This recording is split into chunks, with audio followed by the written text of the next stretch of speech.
And I want to speak to Joe Biden directly. Who the hell do you think you are?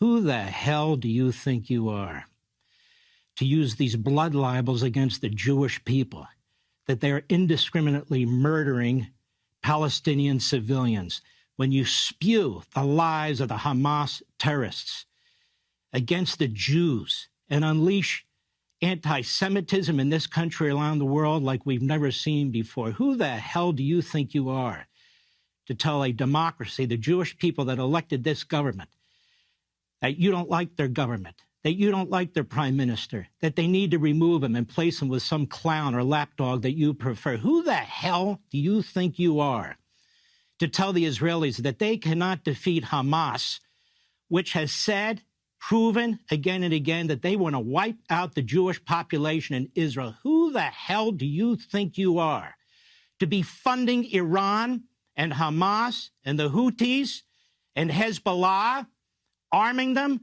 with our money, with money from oil sales? Who the hell do you think you are? You say you provide weapons to Israel. You haven't provided a damn thing to Israel. Congress provides weapons to Israel.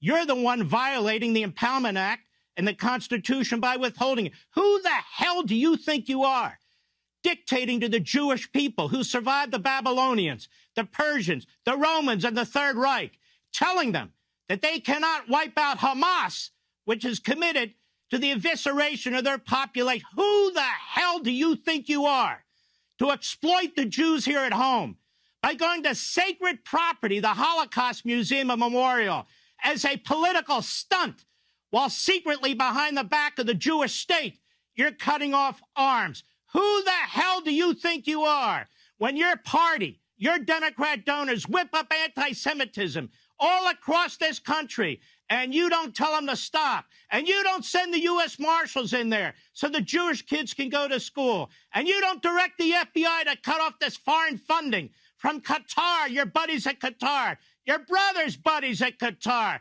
Who the hell do you think you are to tell the Jewish people in Israel whether they get to live or whether they get to die? I am sick and tired of you. I am sick and tired of your propaganda. I am sick and tired of your exploitation of the Jews in this country. You think that Bernie Sanders, a self-hating Jew, or Thomas Friedman, or Antony Blinken represent the Jewish people in Israel? You think the Jewish billionaires that fund you and your party represent the Jewish people in Israel? Let me tell you something, pal. You're dead wrong. Your exploitation of the Jews, your lies, I'm a Zionist, I'm ironclad with Israel, and your little propagandists, Kirby and the rest, I've had it up to here with you people. The Jews have survived more than you. The Babylonians, the Persians, the Romans, and the Third Reich. You're a pipsqueak. They're going to fight Hamas. They're going to defeat Hamas, whether they hell you and Blinken and your party and the rest of the reprobates like it or not. And when Donald Trump says, if you're Jewish and you vote for Blinken, something wrong with you, you better believe it. That is suicide. You're voting with the very people who are marching in the street who want your extermination. Wake up, America. And let me say this, speaking of America, I want to thank the American people, 80% of whom support Israel, 70% of whom support Israel wiping out Hamas. God bless each and every one of you. Diverse backgrounds, all colors, all religions. You understand. You understand good from evil. You understand barbarians who slaughter women and children, who do things that are unimaginable, which is why the media won't show what took place on October 7th. Joe Biden and Blinken funded October 7th.